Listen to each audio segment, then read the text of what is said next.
I started writing a fantasy series, which is something that I've wanted to write forever, and I've always loved writing stories ever since I was a little girl, but then life and busyness got in the way. When I finally gave myself permission, this book just wanted to spill out. There was just, it needed to be written. Initially it wasn't going to be published. It was something that I felt that I had to write for myself. So it was me looking at the journals that I'd written to my daughter Jackie Bree 20 years ago. Jackie died just before she was 5, and I wrote to her throughout her life, and then for a few years after she died. Rereading those journals 20 years later, I was kind of amazed at the lessons that the younger me learnt, and I could see how everything that I'd done in that time and since brought me to the decisions and the choices that I'd made throughout my life.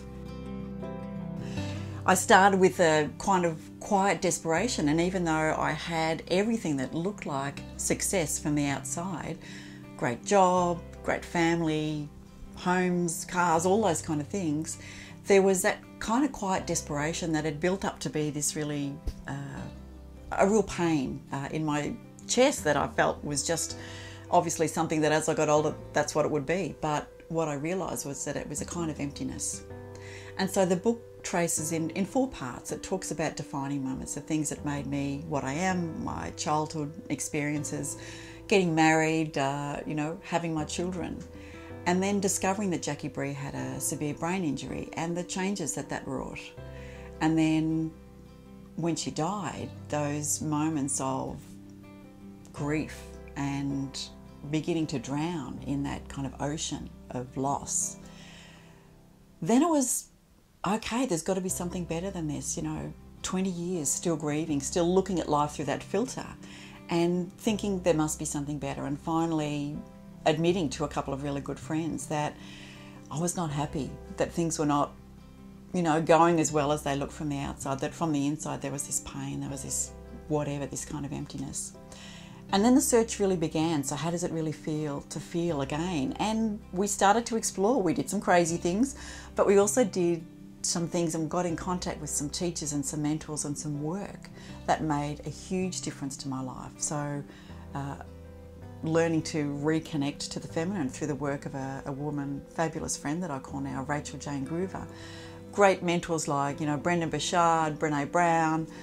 But one of the really important things was a book by Maureen Murdoch called The Heroine's Journey. And that was just amazing, because in that book, she showed how women have their own journey. It's not the hero's journey, which is, the quest for the prize, but women have a slightly different journey. And we can spend time down in the darkness, down with the goddess, down with grief and closed and death, whatever we need to do. And that we can find our own way back in our own time. And it was like, oh, wow. As soon as she said, you can take as long as you want, I thought, I'm done. I want to get out of here. And so from there, I realised that I could step out, and I could, without losing the love for Jackie, I could put that grief in a place where I could live with it, and I could live without it.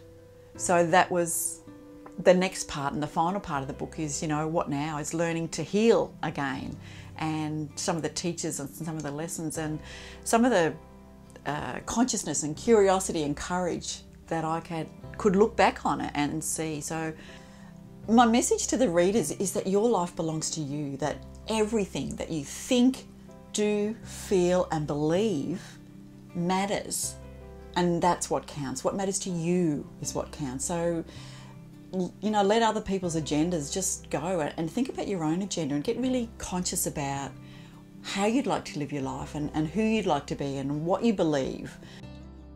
I'd love people to read Breathing While Drowning, because a proportion of every book sold goes into the Strachan Clan Seal Fund. So this is our family fund with the Australian Communities Foundation, and we're raising money for very special kids and doing it in a really sustainable way so that we can give grants for a long time, not just a one-off.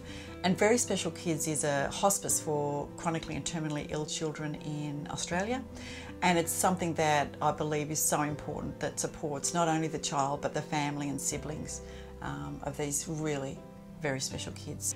So this book is very much a thank you to everybody who was a part of Jackie's life, to my local community, and to everybody who helped me put the book together, whether you're a part of my life, whether you're one of my fabulous coaches that helped me get over some of the incredible humps that I found along the way, or whether you're part of my family and friends now.